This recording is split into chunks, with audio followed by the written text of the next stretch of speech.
നമസ്കാരം.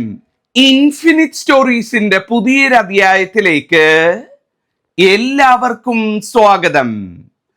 നമ്മുടെ ജീവിതത്തിലെ സകല ദുഃഖ ദുരിതങ്ങളും തീർക്കാൻ, നമ്മുടെ ജീവിതത്തിലേക്ക് ഐശ്വര്യവും സമ്പൽ സമൃദ്ധിയും നിറയ്ക്കാൻ കൈലാസനാഥനായ സാക്ഷാൽ മഹാദേവൻ പരമേശ്വരൻ പൊന്നു തമ്പുരാൻ ഇറങ്ങി വരുന്ന, കൈലാസം വിട്ട് ഭഗവാൻ നമ്മളുടെ ഓരോരുത്തരുടെയും വീട്ടിലേക്ക് വരുന്ന മറ്റൊരു മഹാശിവരാത്രി കൂടി കടന്നു വരികയാണ്. നാളെ ശിവരാത്രിയാണ്. നാളത്തെ ദിവസം വീട്ടിൽ നിലവിളക്ക് കത്തിക്കുന്ന എല്ലാവരും ഞാൻ ഈ പറയുന്ന സമയത്ത് വിളക്ക് കത്തിക്കണേ.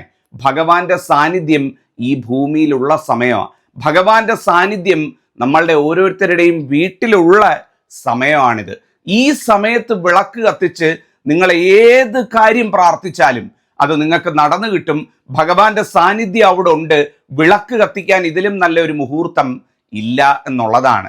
നാളത്തെ ദിവസം എൻ്റെ പൂജ നടക്കുന്ന സമയവും ഇതേ മുഹൂർത്തം തന്നെയാണ്. ഇവിടെ എൻ്റെ പൂജയും വീട്ടിൽ നിങ്ങൾ നിലവിളക്ക് കത്തിച്ച് നിങ്ങളുടെ പ്രാർത്ഥനയും എല്ലാം കൂടെ ചേരുമ്പം, നമ്മൾ ഒന്നിച്ച് എല്ലാവരും ചേർന്നത് ചെയ്യുമ്പം ആ മുഹൂർത്തത്തിന് പ്രാധാന്യമേറും.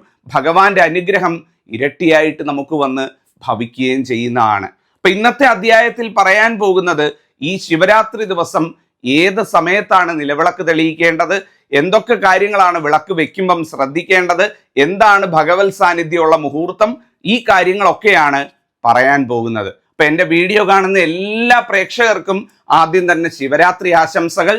നിങ്ങൾക്കും കുഞ്ഞുങ്ങൾക്കും കുടുംബത്തിനും എല്ലാവർക്കും ഭഗവാൻ മഹാദേവൻ പൊന്നുതമ്പുരാൻ ശിവനച്ഛനും അമ്മ മഹാമായ ശ്രീപാർവതി ശക്തി സ്വരൂപിണിയും എല്ലാ അനുഗ്രഹങ്ങളും നൽകട്ടെ, എല്ലാ സമൃദ്ധിയും നൽകട്ടെ, എല്ലാ ഐശ്വര്യങ്ങളും നൽകി അനുഗ്രഹിക്കട്ടെ എന്ന് ഉള്ളിൽ തട്ടി പറഞ്ഞുകൊണ്ട് കാര്യത്തിലേക്ക് കടക്കാം. ആദ്യം തന്നെ മനസ്സിലാക്കുക, ശിവരാത്രി ദിവസം വിളക്ക് കത്തിക്കുക എന്ന് പറഞ്ഞാൽ രാവിലെയേക്കാൾ സന്ധ്യയ്ക്കാണ് പ്രാധാന്യം എന്നുള്ളതാണ്. നാളത്തെ ദിവസം സന്ധ്യയ്ക്ക് യാതൊരു കാരണവശാലും വിളക്ക് കത്തിക്കാതിരിക്കരുത് കേട്ടോ. ഏറ്റവും പ്രധാനപ്പെട്ട സന്ധ്യയാണ്.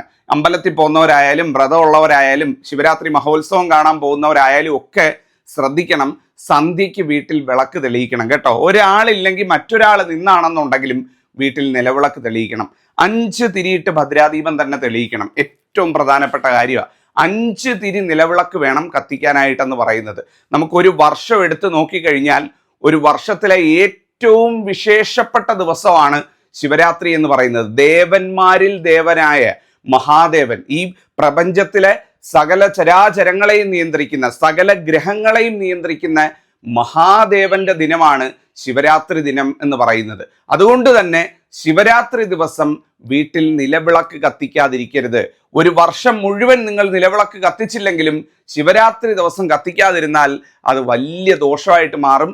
അതുകൊണ്ട് തന്നെ നാളത്തെ ദിവസം സന്ധ്യയ്ക്ക്, ഇനി എത്ര തിരക്കുകൾ കടന്നു എന്ന് പറഞ്ഞാലും നിലവിളക്ക് കത്തിക്കാൻ വിട്ടുപോരുത്. 5 തിരിയിട്ട് ഐശ്വര്യമായിട്ട്, ഏറ്റവും ചൈതന്യമായിട്ട് വീട്ടിലുള്ളതിൽ വെച്ച് നല്ല ഒരു നിലവിളക്ക് അത് തേച്ച് കഴുകി വൃത്തിയാക്കി എടുത്ത്, ഇപ്പം ചെറിയ വിളക്കൊക്കെ കത്തിക്കുന്നവർ വീട്ടിൽ വലിയ വിളക്കിരിപ്പുണ്ടെങ്കിൽ അതെടുത്ത് തേച്ച് കഴുകി നാളെ ശിവരാത്രിക്ക് കത്തിച്ചാലും കുഴപ്പമില്ല എന്നുള്ളതാണ്. ആദ്യമായിട്ട് മനസ്സിലാക്കുക, നിലവിളക്കിനോടൊപ്പം ഒരു കിണ്ടിയിൽ തീർത്ഥജലം വെക്കുക. തുളസിക്കതിര് മാത്രം നുള്ളിയിടുക, മറ്റൊരു കാര്യവും നുള്ളിയിടരുത്. തുളസിക്കതിര് മാത്രം ആ കിണ്ടിയിലെ തീർത്ഥജലത്തിൽ നുള്ളിയിടുക. മറ്റു പൂക്കളോ ഇലകളോ ഒന്നും ഇടരുത്. വെറും തുളസിക്കതിര് മാത്രം അതിൽ നുള്ളിയിടുക. കാരണമുണ്ട്, അതിനൊരു കാരണമുണ്ട്. അതുകൊണ്ടാണ് ഞാൻ പറയുന്നത്. അപ്പം നിലവിളക്ക് 5 തിരിയിട്ട് വെച്ചു, തുളസി തീർത്ഥം വെച്ചു, ഭഗവാന് പൂക്കളും കാര്യങ്ങളും ഒക്കെ അർപ്പിക്കുക. പൂക്കൾ അർപ്പിക്കുക എന്ന് പറയുമ്പം ഞാൻ ഈ പറയുന്ന പൂക്കൾ ഉണ്ടെന്നുണ്ടെങ്കിൽ അത് അർപ്പിക്കുന്നതാണ് ഏറ്റവും കേമം എന്ന് പറയുന്നത്.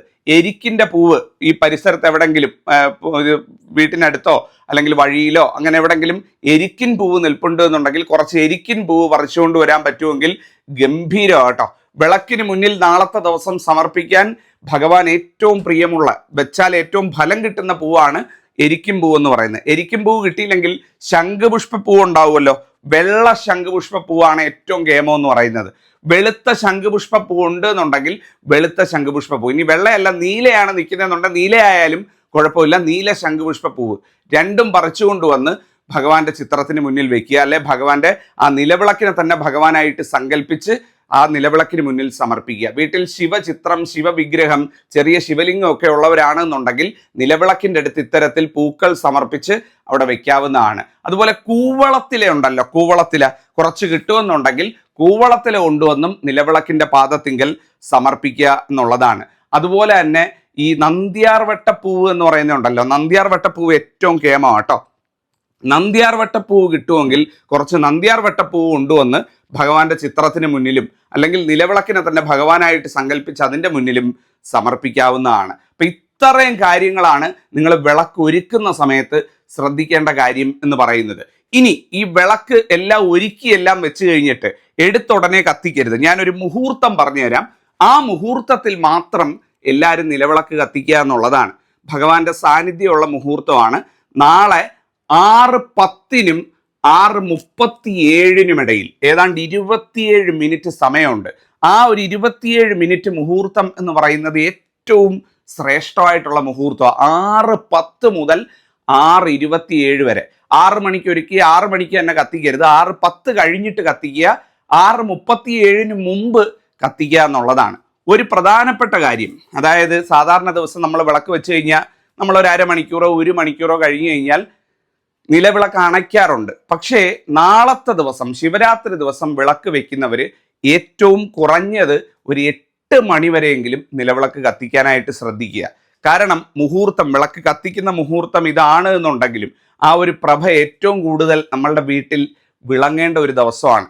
അതുകൊണ്ട് തന്നെ 6:10 നിങ്ങൾ നിലവിളക്ക് കത്തിച്ചാൽ 8 മണി വരെ, ഏറ്റവും കുറഞ്ഞത് 8 മണി വരെയെങ്കിലും ആ വിളക്ക് കത്തിച്ചു വെക്കുക എന്നുള്ളതാണ് ഏറ്റവും പ്രധാനപ്പെട്ട കാര്യമാണ്. ശിവരാത്രി രാവ് തുടങ്ങുന്നത് വരെയെങ്കിലും ആ വിളക്ക് കത്തിയിരിക്കണം എന്നുള്ളതാണ്. അതുകൊണ്ടാണ് ഞാൻ പറഞ്ഞത് 8 മണി വരെയെങ്കിലും ആ വിളക്ക് കത്തിച്ചു വെച്ചിരിക്കണം എന്ന് പറഞ്ഞു. അതിന് മുമ്പ് കയറി അണച്ചു കളയരുത്. 8 മണിക്ക് അവർ ചന്ദ്രോദയമൊക്കെ വന്ന് അവർ ഐശ്വര്യമായി ആ ശിവരാത്രി പിറക്കുന്നത് വരെ ആ നിലവിളക്കിന് ശക്തി ഉണ്ടാകണം എന്നുള്ളതാണ്. അതുകൊണ്ട് ആരും തന്നെ പെട്ടെന്ന് കയറി അണച്ചു കളയരുത്. വീണ്ടും ഞാൻ ഓർമ്മിപ്പിക്കുന്നു, എണ്ണയൊക്കെ കൂട്ടി ഒഴിക്കുക, കരിന്തിരി എരിയാൻ ഇടയും കൊടുക്കരുത് എന്നുള്ളതാണ്. അതുപോലെ തന്നെ നാളത്തെ ദിവസം നിലവിളക്ക് കത്തിക്കുന്ന സമയത്ത് നിലവിളക്കിന്റെ മുന്നിൽ ഒരു പൂജാ താലത്തിലോ അല്ലെങ്കിൽ ഒരു വാഴയിലയിലോ ഞാൻ ഈ പറയുന്ന വസ്തുക്കൾ ഭഗവാന് സമർപ്പിക്കണം കേട്ടോ. ഏറ്റവും ഗംഭീരമായിരിക്കും. 2-3 കാര്യങ്ങൾ ഞാനിവിടെ പറഞ്ഞു തരാം. ഇതിനകത്ത് നിങ്ങൾക്ക് പറ്റുന്ന ഏതാണോ ആ പറ്റുന്ന ഒരു കാര്യം നാളത്തെ ദിവസം നിലവിളക്ക് ഒരുക്കുന്നതിനോടൊപ്പം നിലവിളക്കിന്റെ മുന്നിൽ നിലവിളക്ക് കത്തിച്ച് ആ നിലവിളക്കിന്റെ മുന്നിൽ ഓം നമഃ ശിവായ പറഞ്ഞ് സമർപ്പിക്കണം കേട്ടോ. ഭഗവാൻ വരുമ്പം അത് കാണുന്നത് അല്ലെങ്കിൽ അത്തരത്തിൽ സമർപ്പിച്ചൊരുക്കി വെച്ചിരിക്കുന്ന കാണുന്നത് ഏറ്റവും ഐശ്വര്യമാണെന്നാണ് പറയുന്നത്. നമുക്ക് ഈ ശിവരാത്രിയുടെ മുഴുവൻ ഫലവും കിട്ടുന്ന കാര്യമാണ്. അതായത് ഞാൻ നേരത്തെ പറഞ്ഞ പോലെ 5 തിരിയിട്ട് വിളക്കെല്ലാം ഒരുക്കി വെച്ച് കിണ്ടിയിൽ തീർത്ഥമെല്ലാം വെച്ച് പൂക്കളെല്ലാം അർപ്പിച്ച് അലങ്കരിച്ചെല്ലാം വെച്ച് 6:10 കഴിയുമ്പം വിളക്ക് കത്തിച്ച് കഴിഞ്ഞ് ആ വിളക്ക് കത്തിച്ച് കഴിയുന്ന അടുത്ത മുഹൂർത്തത്തിൽ തന്നെ ഞാൻ ഈ പറയുന്ന വസ്തുക്കൾ നേരത്തെ എടുത്തു വെച്ചേക്കുക, കൊണ്ടുവന്ന് സമർപ്പിക്കുക. 3 കാര്യം പറഞ്ഞു തരാം. ഈ 3 എണ്ണത്തിൽ ഏതെങ്കിലും ഒരെണ്ണം എല്ലാവരും ചെയ്യണം കേട്ടോ.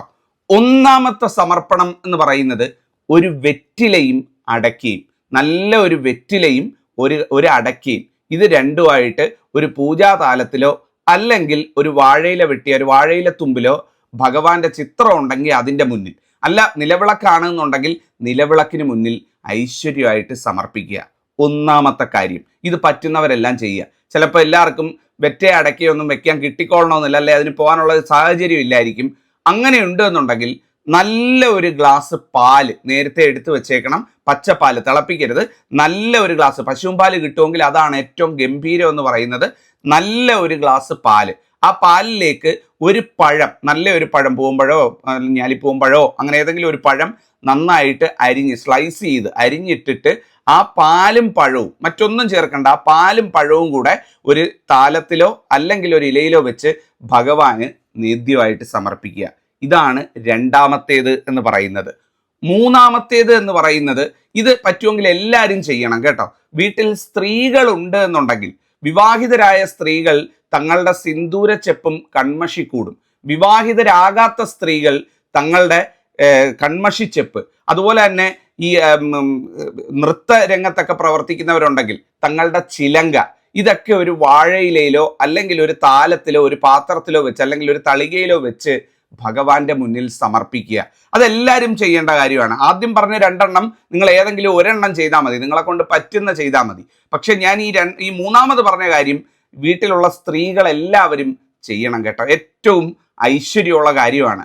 ഈ നൃത്ത അരങ്ങേറ്റമൊക്കെ നടത്തിയ കുട്ടികൾ, അല്ലെങ്കിൽ നൃത്തം ചെയ്യുന്ന കുട്ടികൾ, അരങ്ങേറ്റം കുറിക്കാൻ പോകുന്ന കുട്ടികൾ, ഇതുവരെ അരങ്ങേറ്റം കുറിച്ചില്ല, നൃത്താധ്യാപനം നടക്കുന്നതേ ഉള്ളൂ എന്നുണ്ടെങ്കിൽ ആ കുട്ടികൾ തങ്ങളുടെ ചിലങ്ക, അതുപോലെ തന്നെ പെൺകുട്ടികളുടെ കൺമഷിക്കൂട്, അതുപോലെ തന്നെ സ്ത്രീകളുടെ സിന്ദൂര ചെപ്പ്, ഇതൊക്കെ ഒരു വഴയിലയിൽ വെച്ച് അല്ലെങ്കിൽ ഒരു തളികയിൽ വെച്ച്, ഒരു താലത്തിൽ വെച്ച് ഭഗവാന്റെ മുന്നിൽ സമർപ്പിച്ച് സ്ത്രീകൾ വിളക്ക് തൊഴണം കേട്ടോ. ഓം നമഃശിവായ ചൊല്ലി അങ്ങ് പ്രാർത്ഥിച്ചാൽ മതി. ഏറ്റവും ഐശ്വര്യമാണ്. നിങ്ങൾക്ക് നിങ്ങളുടെ ജീവിതത്തിൽ സർവ്വ ആയുരാരോഗ്യ സൗഖ്യം, ദീർഘായുസ്, എല്ലാ ഐശ്വര്യങ്ങളും, നിങ്ങളുടെ ദാമ്പത്യ സൗഖ്യം, നിങ്ങളുടെ ദാമ്പത്യ ജീവിതത്തിന്റെ ആയുസ്, എല്ലാത്തിനും ഈ ഐശ്വര്യം കിട്ടുമെന്നുള്ളതാ. ഒരു സ്ത്രീയുടെ ഐശ്വര്യം ആ വീടിന് മൊത്തം വിളങ്ങുമെന്നാണ് പറയുന്നത്. അതുകൊണ്ട് തന്നെ സ്ത്രീകൾ നിർബന്ധമായിട്ടും ഞാൻ ഈ പറഞ്ഞ മൂന്നാമത്തെ കാര്യം സമർപ്പിച്ച് പ്രാർത്ഥിക്കുക എന്നുള്ളതാണ്. പ്രാർത്ഥിക്കുന്ന സമയത്ത് ഞാൻ ചില മന്ത്രങ്ങൾ പറഞ്ഞു തരാം കേട്ടോ. ഈ മന്ത്രങ്ങൾ എല്ലാവരും ചൊല്ലണം കേട്ടോ. ഒന്നാമത്തെ മന്ത്രം എന്ന് പറഞ്ഞാൽ ഞാൻ പറയേണ്ട കാര്യമില്ലല്ലോ, ഓം നമഃശിവായ. 108 തവണ ഓം നമഃശിവായ ചൊല്ലാമെങ്കിൽ അതാണ് ഏറ്റവും കെങ്കേമം എന്ന് പറയുന്നത്. ഏറ്റവും കുറഞ്ഞത് 12 തവണയെങ്കിലും ചൊല്ലിയിരിക്കണം എന്നുള്ളതാണ്. 108 തവണ ചൊല്ലുന്നതാണ് അതിൻ്റെ ശരിയായ രീതി. ഇരു കൈകളും കൂപ്പി ഓം നമഃശിവായ, ഓം നമഃശിവായ, ഓം നമഃശിവായ എന്ന് 108 തവണ ചൊല്ലുക. അതുപോലെ തന്നെ ശക്തി പഞ്ചാക്ഷരി മന്ത്രം ഓം ഹ്രീം നമഃശിവായ, ഭഗവാനെയും ഭഗവതിയും ചേർത്തുള്ള മന്ത്രമാണ്. ശിവപാർവതിമാരുടെ ഒരു ഐശ്വര്യത്തിന്റെ ദിവസം, ശിവപാർവതിമാർ ഒന്നിച്ചെത്തുന്ന എന്നൊരു സങ്കല്പം കൂടെ ശിവരാത്രിക്കുണ്ട്. ശിവരാത്രി ഐതിഹ്യമൊന്നും ഞാൻ നിങ്ങൾക്ക് പറഞ്ഞു തരേണ്ട കാര്യമില്ലല്ലോ, എല്ലാവർക്കും അറിയാമല്ലോ. അപ്പം ശിവരാത്രി ഐതിഹ്യം നോക്കുമ്പോൾ തന്നെ ഭഗവതിയുടെ ഒരു സാന്നിധ്യമുണ്ട്. അപ്പം ഭഗവതിയും കൂടെ ചേർത്ത് വേണം നമ്മൾ പ്രാർത്ഥിക്കാനെന്ന് പറയുന്നത്. ഓം ഹ്രീം നമഃശിവായ. അതുപോലെ തന്നെ ഏറ്റവും പ്രധാനപ്പെട്ട മന്ത്രമായിട്ടുള്ള ഓം ശ്രീ പാർവതി പരമേശ്വരായ നമ, ഓം ശ്രീ പാർവതി പരമേശ്വരായ നമ, ഈ മന്ത്രവും കൂടെ ചൊല്ലുക. അപ്പോൾ ഓം നമഃശിവായ, ഓം ഹ്രീം നമഃശിവായ, ഓം ശ്രീ പാർവതി പരമേശ്വരായ നമ, ഈ 3 മന്ത്രങ്ങളും ചൊല്ലിക്കൊണ്ട് ഐശ്വര്യമായിട്ട് ഭഗവതിയെ മനസ്സിൽ സങ്കല്പിച്ച് ശിവരാത്രി വീട്ടിൽ വിളക്ക് വെച്ച് അങ്ങ് തൊഴുക. എല്ലാം മംഗളമായി കിട്ടും. നിങ്ങളുടെ ജീവിതത്തിലെ സകല ദുഃഖങ്ങളും ഇത്രയും ചെയ്ത് മന്ത്രവും ചൊല്ലി നിങ്ങൾക്ക് പറയാനുള്ള കാര്യങ്ങളൊക്കെ ഭഗവാനോടും ഭഗവതിയോടും പറയുക. സങ്കടങ്ങളുണ്ടെങ്കിൽ അത് പറയുക. എന്തെങ്കിലുമൊക്കെ മനപ്രയാസങ്ങളുണ്ടെങ്കിൽ അതൊക്കെ ഭഗവാനോട് ഭഗവതിയോട് പറയുക. എല്ലാം മാറിക്കിട്ടും.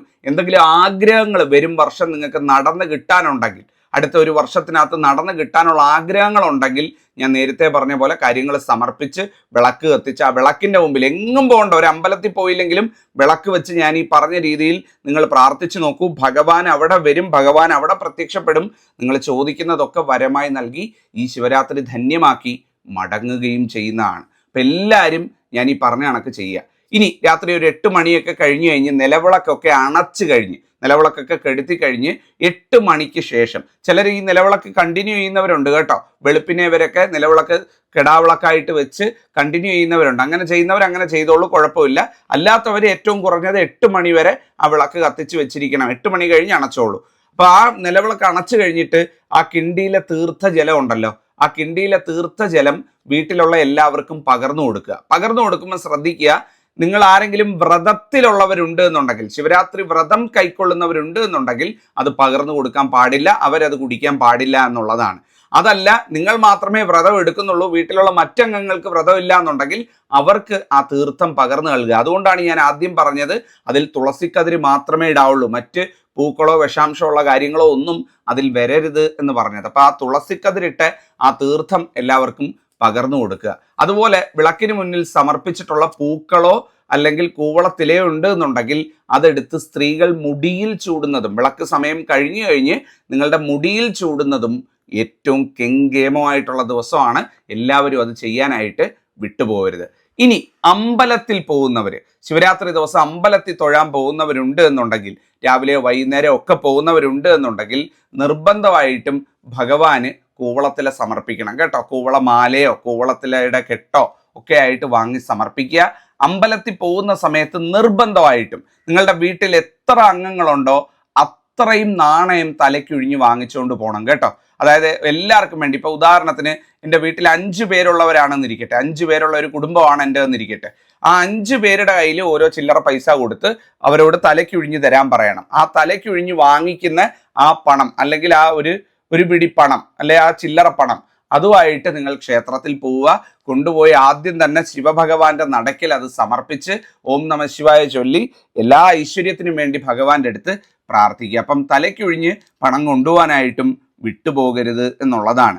അതുപോലെ തന്നെ ഏറ്റവും പ്രധാനപ്പെട്ട കാര്യം എന്ന് പറയുന്നത്, വീട്ടിൽ ശംഖുപുഷ്പം നിപ്പുണ്ട്, ശംഖുപുഷ്പം കൊണ്ടുവന്ന് നിങ്ങൾ വിളക്കിന് മുമ്പിൽ വെച്ച് പ്രാർത്ഥിക്കുന്നുണ്ടെങ്കിൽ അത് തലയിൽ ചൂടുന്നത് ഏറ്റവും ഗംഭീരമാണ്. തലയിൽ ചൂടിക്കൊണ്ട് ശിവക്ഷേത്ര ദർശനം നടത്തുന്നതും ഏറ്റവും ഗംഭീരമായിട്ടുള്ള കാര്യമാണ്. അപ്പം ഈ പറഞ്ഞ കാര്യങ്ങളൊന്നും നിങ്ങൾ വിട്ടുകളയരുത്.